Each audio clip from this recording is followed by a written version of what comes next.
Well, hey everybody, my name is Kent. I'm lead pastor here at Epic. And I'm Paul, one of the teaching pastors. So glad you guys are at church today. Everyone here in Manioc, do me a favor, help me welcome everybody watching from our other locations. Yeah? Roxborough, Fairmount, Center City. Love you guys. So glad you are at church today. It's going to be a good one for sure. All right, so hey, we'll jump right in. We are today continuing our series called The Struggle is Real, except for a completely different reason than we thought at the beginning of this series. You see, about a month ago, whenever we introduced this series, we had no idea the events that would take place this week in particular, leading to this weekend. We had no idea what would happen that would then thrust a very real struggle of a different kind into the national spotlight. I know, like many of you, I'm sure, you've been watching the news and just kind of like, what's going on? I've been doing the same thing, and all week long as we were thinking about this weekend, just walking into Sunday, just business as usual, just didn't feel right, you know? It didn't seem like the right thing to do. And so I know that many of us might be shocked or angry or confused. Some of us are upset. We feel like we want answers. We feel like we're looking for hope, but we don't know exactly where to look for it. I don't know about you, but one of the things that caught me was as I scrolled through Facebook, it was so odd to me to watch and read the pain that were in some posts and then see them side by side with other posts that just seem so indifferent about everything. I think this past week, as we watched the news and reacted to everything, I think lots of us just didn't know what to do. I think a lot of us didn't know what to say. We didn't know how to respond, you know? And so because of that, some of us just didn't say anything. And even our silence kind of said something, and even though we didn't want it to, but it just kind of did by default. And I know lots of you are probably sitting here and wondering, like, as a Christian, like, how should I feel about this? What should I do about it? You know, what should I think about it? And with all those questions and all those feelings swirling around, I thought, gosh, you know, instead of a sermon, I figured we should just take some time today, and I asked Paul, one of our teaching pastors, to join me and just kind of dive in and try to address some of the stuff that's just kind of out there. I think that would be an important thing for us to do. And honestly, and this is real important, I figured that Paul and I were probably the two best people to talk about this because, honestly, nobody knows what race we are. It's true. It's true, yeah. Yeah, I kid you not. The number one question that I get at this church, people walk up to me and say, "What are you?" Yeah, and it's usually like a couple. It's usually like a boyfriend and a girlfriend or a husband and wife, and they're like, you know, listen, we've had this debate going on. Could you just settle it for us? Like, what are you? And I'm just it's a little offensive. It is a little offensive. Isn't it? It's like, what are you? Like, what? You need to go to a different church. Like, and it's funny because I've gotten like all kinds of things. Some people think I'm Latino. Some people think I'm white. Some people, at least one of you here thinks I'm black. It's true, right? Or at least mixed, right? Somebody in this room in our other locations, you're like, that's a black man. He is. I know that's true. And so I thought, just for fun, I thought I'd share this. Just kind of bonus. My favorite music, Boyz II Men, hands down. Awesome. Love Boyz II Men. Can't go wrong. Absolutely. Favorite TV show, The Office. All right. Thoroughly confused yet? All right, hey, just for bonus, this is cool. We actually own a rice maker, and we eat rice from it multiple times a week as a family. We do. So, what am I? You will never know. He likes rice and The Office and Boyz II Men. Yeah, it's confusing. It is. It's confusing. I mean, I've gotten white, I've gotten Asian, I've gotten Latino, I've gotten Islander. Someone told me once that I look like Adam Levine. So I just wanted to throw that in.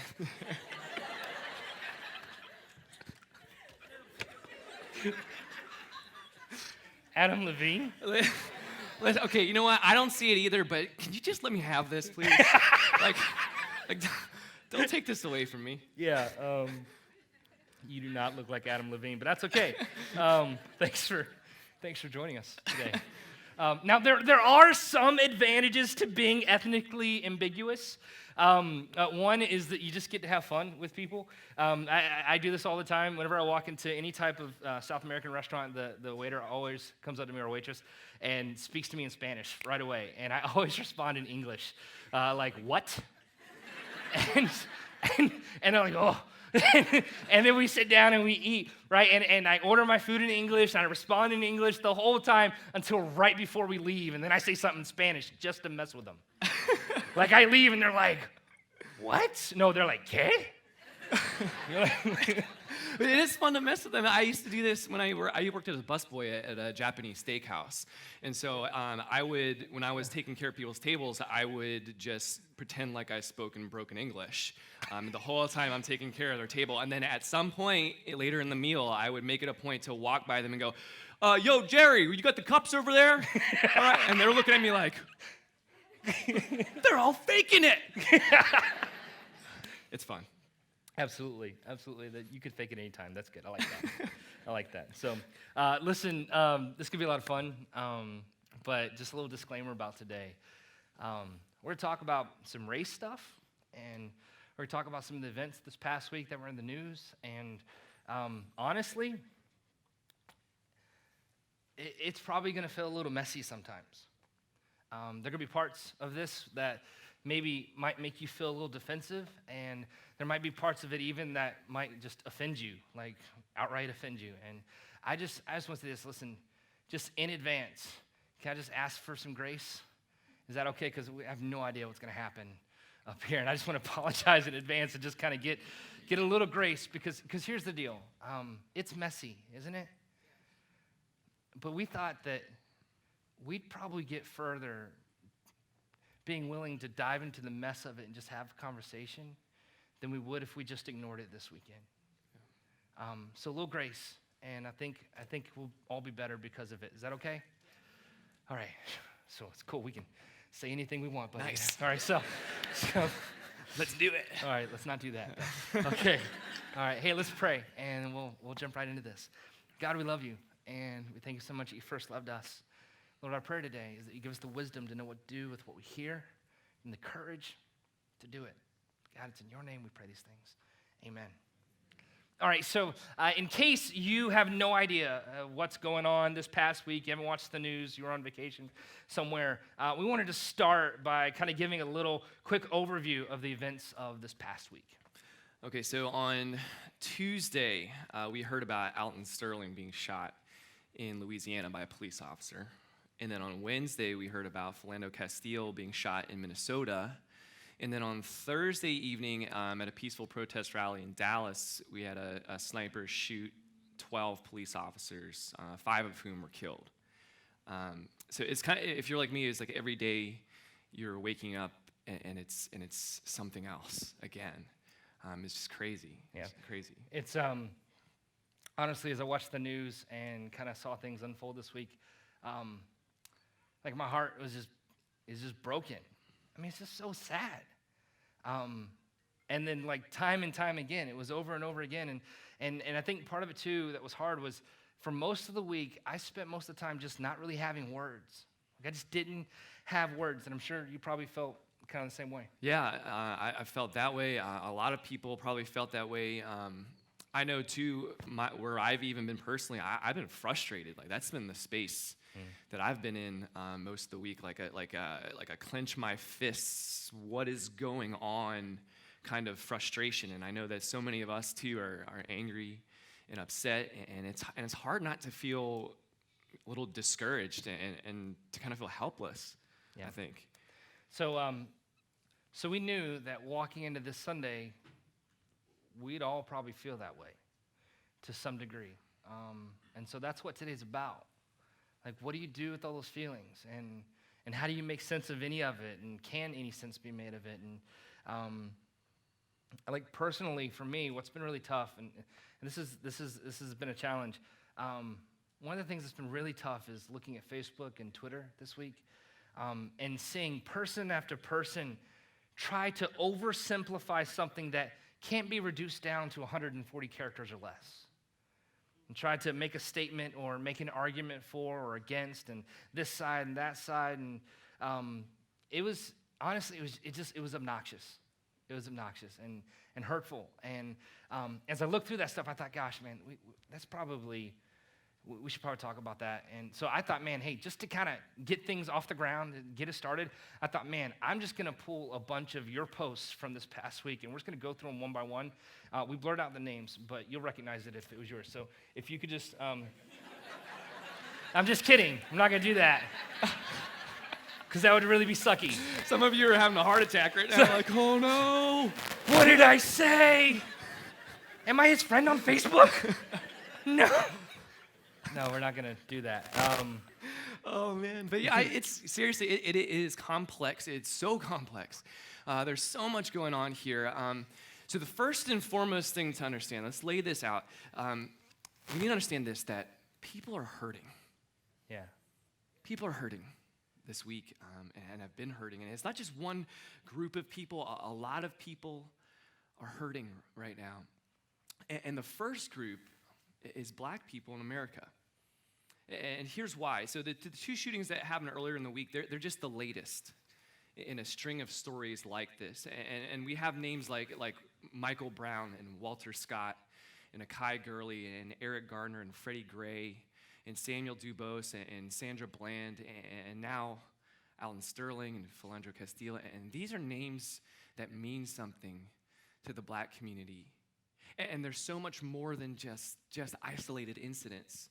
So if you take the time to sit with and to listen to a person of color, you're gonna find out pretty quickly and get the sense that these are just the latest hints to a deeper problem, a much bigger problem. And really think about it.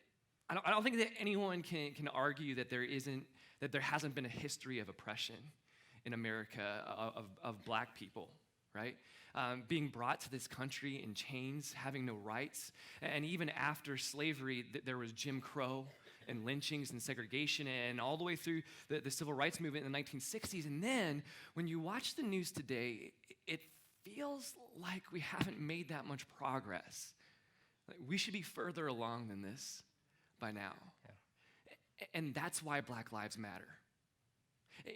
Yes, we get it. All lives matter.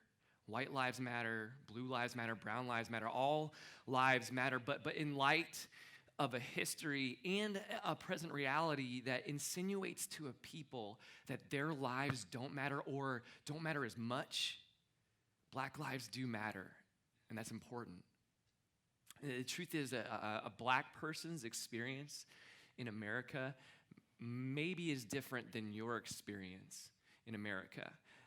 For example, if you're a white female, you may have never been walking down the street and experienced someone crossing to the other side the way a black man has, or heard the click of someone's car door as you walk by. It's a different, everyday experience. And this is something that we can all get, though. So, for example, my experience of the world is way different than a woman's experience of the world. Okay, Paul Heggie, as he walks down the street, has never been catcalled, ever. Literally not even once. That doesn't happen. Yeah, but I can't go 10 feet without somebody whistling at me, so. Like, I'm sorry, I feel bad for you, buddy, but. It's true, it's true. It's really annoying to walk with him. It's. Not all of us can be this good looking. Wow. Really? Wow. So here's the thing. Here's where we should be able to get to, okay? So we should be able to get to this place of even though I haven't experienced what you experienced, even though I haven't felt what you feel, I can still stand with you shoulder to shoulder because pain is pain, and I know about that. So the first thing that we need to do right out of the gate, most importantly, is to just acknowledge that pain.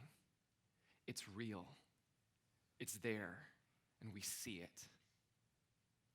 Yeah, this is really important. In fact, the Bible actually tells us of a time when one of Jesus' friends died. His name was Lazarus, and whenever Jesus showed up, he had already been put in the tomb, and gathered around the tomb were all of Lazarus' friends and family, his sisters, and everybody was sobbing. It was a real mournful time. And so Jesus is sitting there, and you got to think about this. I mean, Jesus is the Son of God, right? He is all-powerful, and he's all-knowing. And so, for one, as the Son of God, Jesus is there, and he knows that Lazarus, his eternity would be in heaven. And so there's that, and that's actually a hopeful thing. That's a good thing. And so he knew that. But not only did he know that, as the Son of God, Jesus could just do a miracle and raise Lazarus from the dead. In fact, that's exactly what he goes on to do if you read through the story there in John chapter 11.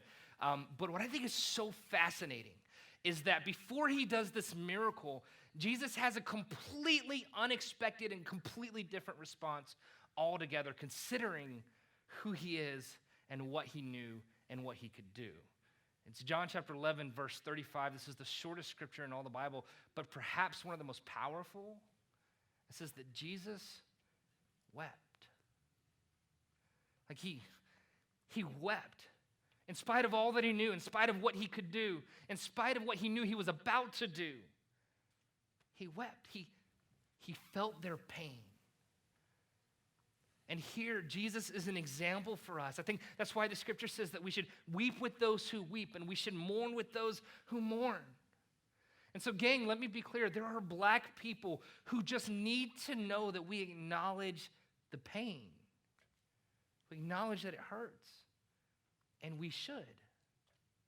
People should. Now, that said, there are other people who need that too. If you're a police officer, or if you have a relative who's a police officer, then this week hasn't been all that rosy for you either. It's been pretty hard. And gang, listen, most police officers are great. Most police officers are awesome. Most police officers took seriously their oath to protect and serve their communities. And those that abuse their power and cause harm and hurt other people, they're criminals. And so is the guy who gunned down 12 police officers. He's a criminal. Listen, there is no side of this issue that hasn't been victimized in some way. And not one single part of that victimization is okay. Because at the end of the day, people have died. And at the end of the day, here's the bigger thing. The blood that was shed, it wasn't white blood or black blood or blue blood. No, it was red. It was red blood. These were people with families and children and spouses. They had mothers and fathers. They had brothers and sisters. They had neighbors and friends. These were people. And so this is not just a black issue or a white issue or a blue issue. And it shouldn't be hijacked as a Republican issue or a Democrat issue. This isn't even just a moral issue. This is a humanity issue because this is about injustice. It's just wrong. We can't allow this to be reduced to a black and white thing. Injustice doesn't have a color. It's wrong. It's evil. And as Christians and as followers of Jesus, we can't ignore injustice. It's been said that the only thing that needs to happen in order for evil to prevail is for good men to do nothing. Gang, that's the why. That's the why behind us talking about this, and that's the why behind why it's not enough just to talk about it, but we got to do something about it too. We got to do something. And honestly, I think that's part of the frustration is feeling that and knowing that. You just kind of sense that you watch the news and you see it's broken and you're like, man, like I feel like I need to do something, say something, respond in some way like we know we should, but we don't know what to do. And so that's what we've been talking about. As we got together and prepared for this weekend and kind of scrapped our plans that we had going in and talked at my house over a bowl of popcorn. And watermelons. Actually, I apologize to your wife. I ate all the watermelon. He ate all the watermelon. It's all gone. I had one There's no little more. square. Thanks a lot. Fatty. I can make that joke. Because I'm this good looking. Okay. Oh boy. But isn't that the frustration? Like, we don't know what to do. And so we wrestle with that question. We're like, so what do we do? Like, what do we do about this? How do we respond? So we're going to spend the next few minutes and really just talk about some ways that maybe we could respond or should respond. Maybe talk about some ways that we shouldn't respond. In fact, I think that'd probably be a good one. We'll just start there. Like, let's start with maybe something that we shouldn't do and the way we shouldn't respond. Yeah, let's talk about Facebook. Oh, preach. For a minute. Preach. Bring it. Oh, I know you The got something good to struggle say. is real. Okay. If you've been on Facebook this week, the struggle has been real. You may have been tempted to throw your computer out of the window at some point. And so here's what happens too often on social media. Someone throws up a meme or a quote or some kind of silver bullet post that tries to be the answer to everything, like mic drop, boom, right? And a lot of people put a lot of energy into trying to make a point. The thing is, making a point is different than helping or healing. Yeah. And there are times when it hurts or it's just disrespectful to the issue, especially when people are grieving, to just try to make a point instead of a conversation at least. So we become all about sides. So we take a side, we defend a side, we attack the other side. And the thing is, there's only one winning side here, and that's to move toward healing. Proverbs 12:18 says, reckless words pierce like a sword, but the tongue of the wise brings healing. So I've seen, and maybe you've seen too, a ton of reckless words being thrown around or a ton of reckless posts. So a great question to ask ourselves is, am I bringing healing? Am I bringing healing with my words? Am I bringing healing with something I post? Am I bringing healing with my actions? So we want to move toward healing. We need more of that and less reckless words and actions. Dr. Martin Luther King Jr. says, darkness cannot drive out darkness. Only light can do that. Hate cannot drive out hate. Only love can do that. It's so beautifully simple. Darkness can't drive out darkness. Hate can't drive out hate. Ignorance can't drive out ignorance. Stereotypes can't drive out stereotypes. Hey, we need light, and we need faith, and we need hope, and we need love. Those are what's going to bring us healing. Yeah. So we don't want to be passive. So we do want to speak and to act. So however you can be a part of bringing change, then you should do that. But do it in love and bring healing. Yeah. Bring healing. You know, I think I got to acknowledge, because I know there's somebody sitting somewhere in one of our locations this morning who's thinking, yeah, tell them. If everybody just get off the Facebook, this wouldn't be an issue. That couldn't be further from the truth. And here's why. If you're saying, oh, if we just don't talk about it, then it wouldn't be a thing. Listen, peace as a result of silence is not peace. Like, that's the worst kind of injustice, because people suffer in silence. Like, whenever somebody is treated unjustly, we can't just ignore it. We should do something. We should say something. It should bother us. And get me, doing something and saying something when you see someone treated unjustly does not make you a racist, and it doesn't make you a bigot. It makes you like Jesus, because he loved people, because people matter. And because they matter to him, they should matter to us. And so like Paul said, I think it's important that we're not passive. At the same time, we've got to make sure that whatever you do it in love, that you choose your words wisely, that you make sure that you're bringing hope with your words. You make sure you're bringing life with your words. You make sure you're bringing healing with your love, with your words, and unity with your words. And so don't be passive. Do something, but make sure you do it out of love. That's so important. Yeah. Now, another thing that I think would be a step in a better direction as a result of this past week, something we all can do, is actually take the time to examine your own heart. Like, really take the time to examine your own heart. You know, we've said in this series that everything you do comes from your heart. Like, everything you do. Like, you live your life from your heart. You make decisions from your heart. You do your relationships from your heart. You make decisions about your money from your heart. Like it all comes, you live your life from your heart. And so that's why, like we said in this series, it's so important that we watch what's going in and we keep an eye on what's coming out of our heart. And so with that in mind, I think some of us, if we would be honest, I think some of us need to just own the fact that there's some prejudice in our heart. Like maybe you'd never really admit it, but you know it's there.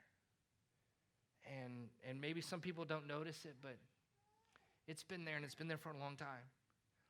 And I don't know, maybe you think to yourself, well, it's not really my fault because, your parents kind of passed it down to you. Sometimes that's kind of the case, or that's the scenario. But if that's the case, I want to read this to you. It's interesting. Maybe this would be your experience. I came across this. It says, you've got to be taught to hate and fear. You've got to be taught from year to year. It's got to be drummed in your dear little ear. You've got to be carefully taught. You've got to be taught to be afraid of people whose eyes are differently made and people whose skin is a different shade. You've got to be carefully taught. You got to be taught before it's too late, before you're 6 or 7 or 8, to hate all the people your relatives hate. You've got to be carefully taught. And so maybe you've been carefully taught. Or maybe you feel like you've had some experiences that validate your feelings about a certain group of people. And because of that, you hold on to some things in your heart that bring bias to your decisions and cause you to treat people differently that aren't just like you. And if that's the case, if there's any little bit of that in you, then I want you to hear these words. It's from a pastor. Here's what he said. The great danger confronting mankind today is not the atomic bomb created by physical science that can be dropped on hundreds of thousands of people, but the atomic bomb that lies in the hearts and the souls of men and women, capable of exploding into the violence of hate and into the most damaging selfishness.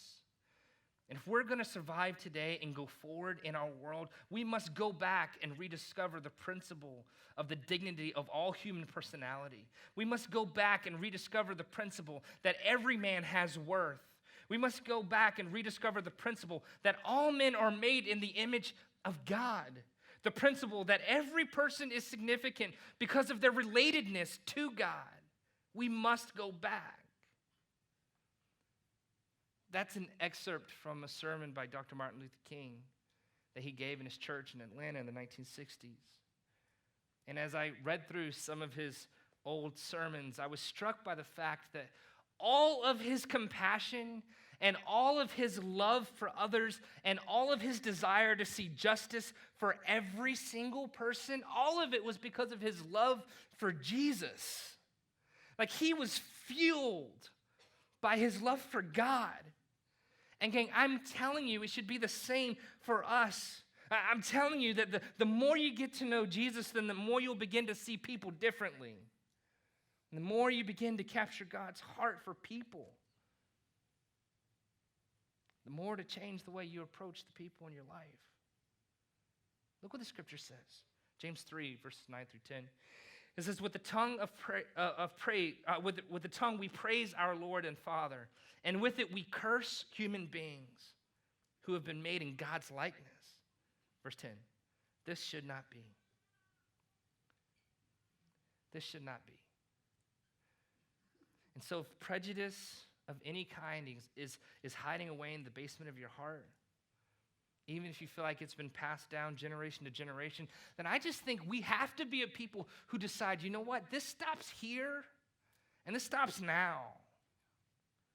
And so for some of you, it's prejudice in your heart. For others of you, though, it's unforgiveness. It's unforgiveness because of the way that you've been treated. It's unforgiveness because of what's been done to you. It's unforgiveness because of what you've seen on the news. And honestly, we could talk about this all day long. But let me kind of wrap it up quickly and say this. You just need to know this. There is no benefit to bitterness in your life. There's none. There's no benefit to bitterness in your life. It's a cancer for your soul. It does you no favors. And I know this is super relevant right now because honestly, there's a lot of people that are like right there, right now.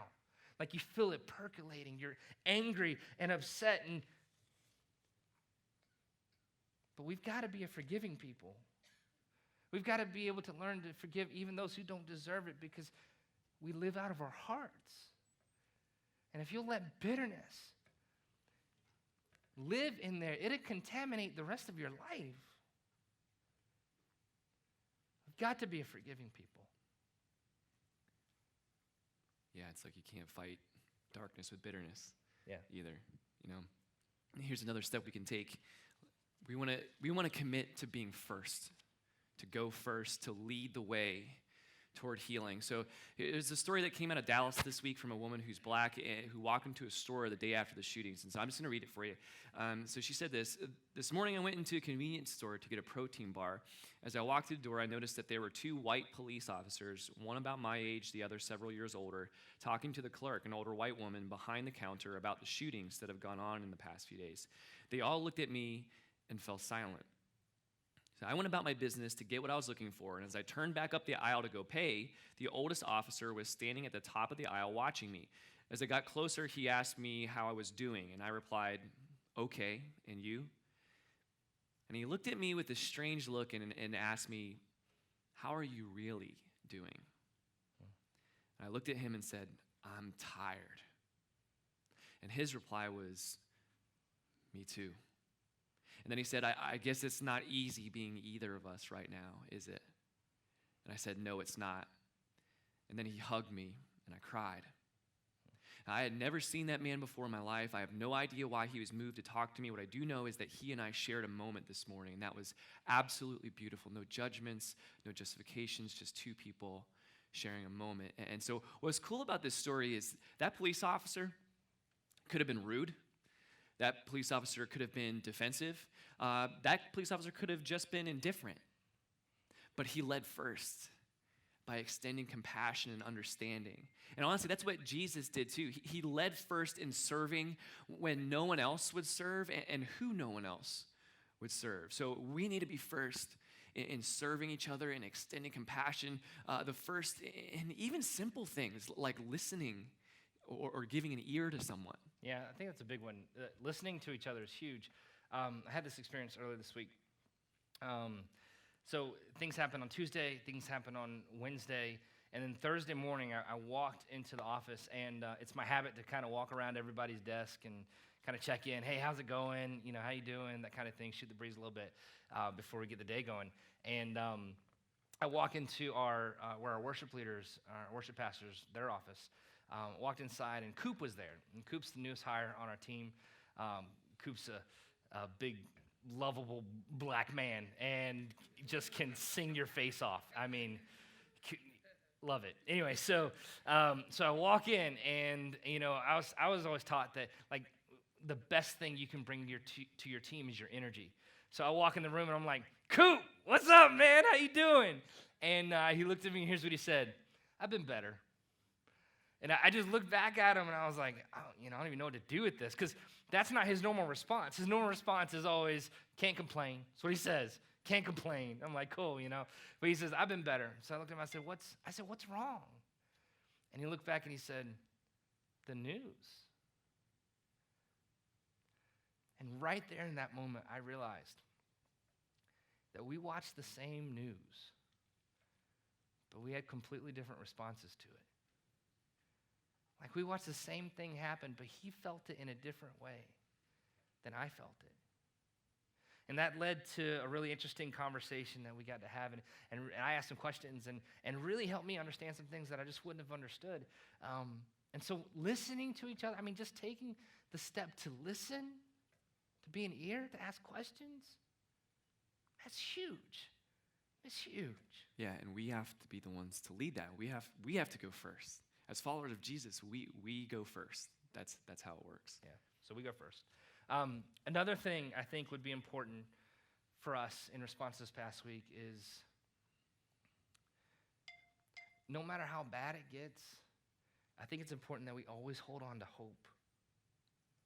You know what I'm saying? I mean, think about this. If you think about your favorite Bible story, like the one you remember from your childhood, one that you think back to and you get hope from, or you gain some security from. Most likely, the case is that that story had some pretty uncertain circumstances happening within the context of what was going on there. I mean, think about David and Goliath. What's going to happen? Little David, how in the world is he going to survive taking on the big giant Goliath? Paul and Silas in prison, not much hope there. Daniel was put in a lion's den. That's a bad day, right? Come on, I mean, like, listen. I know. We have some bad days, but that's a bad. He's in a lion's den. Like, are you kidding me? Yeah, that's a problem. Like, things are looking pretty uncertain if you're in a lion's den. There's another story. One time, the Egyptian army was instructed to go around to all the different Hebrew homes and kill the firstborn son. And so this mother was actually forced to take her newborn child, her little boy, and put him in a basket and then shove him down the Nile River, as if to say, if I have to choose between the crocodiles in the river and the Egyptian butchers that are coming, then I'll take my chances with the river. I mean, these are the stories that we find in Scripture. And every single one of these stories, there had to be a moment where everybody stopped and went, wait. God, where are you?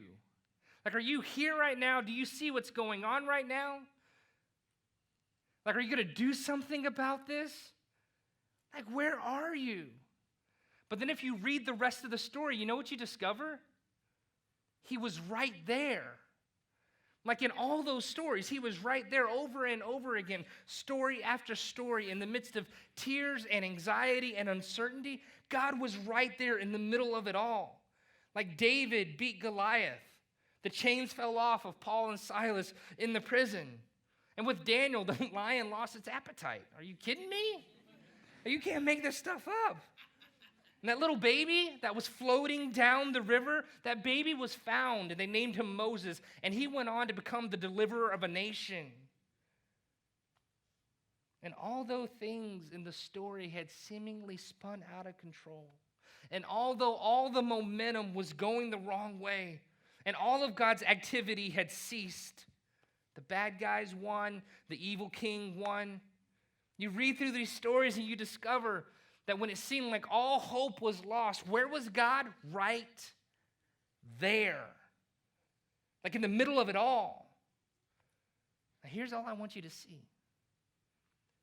If you were to talk to these people, and if you were to ask them, when in your story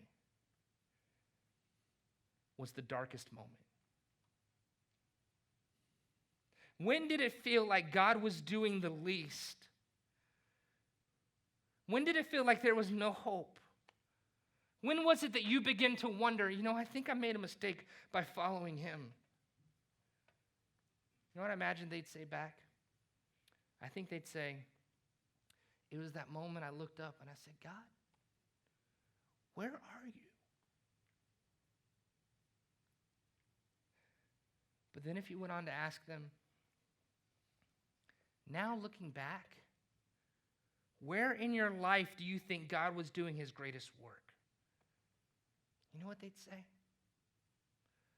Those same hours. Those same moments when it felt like God was doing the least, God was actually doing the most. Those very same hours when it felt like God was missing, when it felt like he was completely inactive, when it felt like he'd fallen asleep at the wheel of my life, God was actually doing his greatest work. You see, gang, you might watch the news this week and you might think to yourself, God, where are you? You're nowhere to be found, but I'm telling you, he's right here. Gang, it's always darkest before the dawn. It's always darkest before the dawn. We serve a God who's great and faithful and able. We serve a God who sits high and looks low. Don't think this has gone unnoticed. God often does the greatest things with the biggest messes. Although life can be uncertain, although this world can seem uncertain, I assure you that God is not uncertain. He's still got the whole world in his hands. There's something about knowing that. Even if you could only grab it with the tips of your fingers, it gives you a strength to hold on. It gives you a strength to persevere. It gives you a strength to keep trusting God and know that he is well able. Romans 8:28. And we know that in all things, even these things,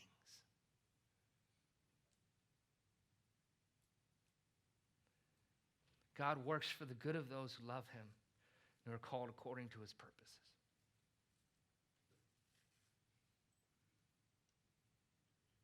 We can trust that. We can trust that. Which brings us to the last one. I think the next step we could take is we need to pray. We need to pray.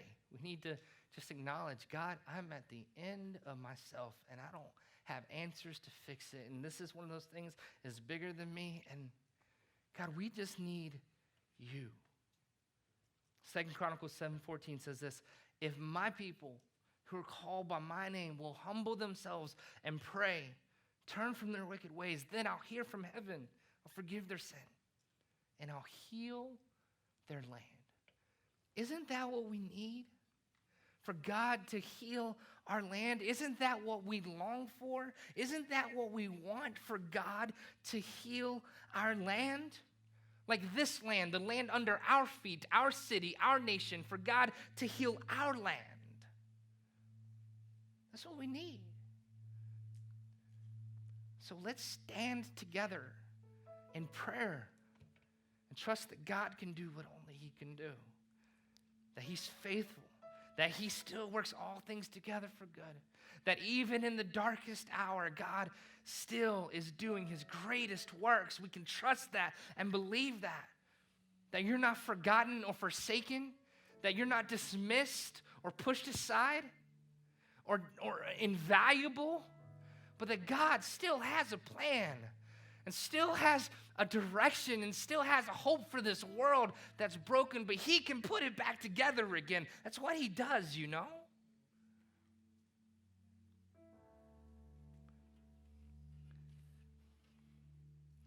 And we, as a church, have such an incredible opportunity.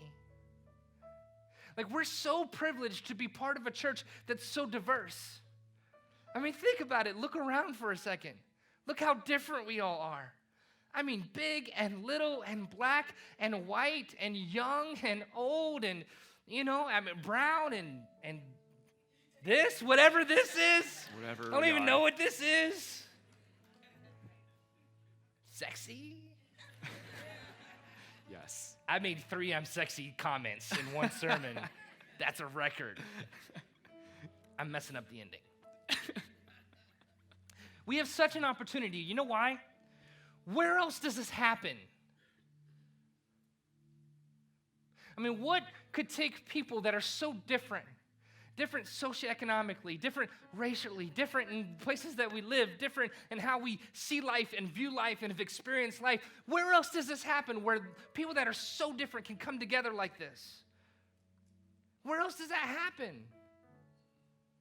Only Jesus could do something like this. I mean, let's face it. Look around for a second. You'd be scared to death of some of these people if you were in the parking lot. You were like, oh.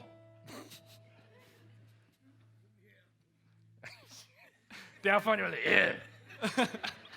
This guy right here. I'm not looking at him. Where else does this happen? We have such an opportunity to be an example to our city, to be an example to our world, to grab each other hand in hand and stand with each other and feel each other's hurt and feel each other's pain and lift each other up and encourage one another and love each other, even though we don't understand each other, knowing that we're all at the same place, desperately in need of a Savior. He's the only one that strips away all that's different to reveal that we're really all the same. in need of him. And it's when you get to that place that your heart's changed. Like, he takes the broken, busted parts of you that judges other people and pushes others aside, and he says, oh, no. No, I love people. And I want you to love people too. So let's love each other well. And let's serve each other well. And let's follow Jesus well. Let's do life together well. And I don't know. God might use a group of people like that to change a city. That's the plan. Every person in the city. FYI, EPIC. Some of you didn't know that. Mind blown. You're like, what? It spells epic? No. Mind blown. So, I don't know if this was helpful at all, but I hope your heart's encouraged, because God is faithful and he's able, and what's ahead of us is better than what's behind us. So let's go forward toward it together. Amen?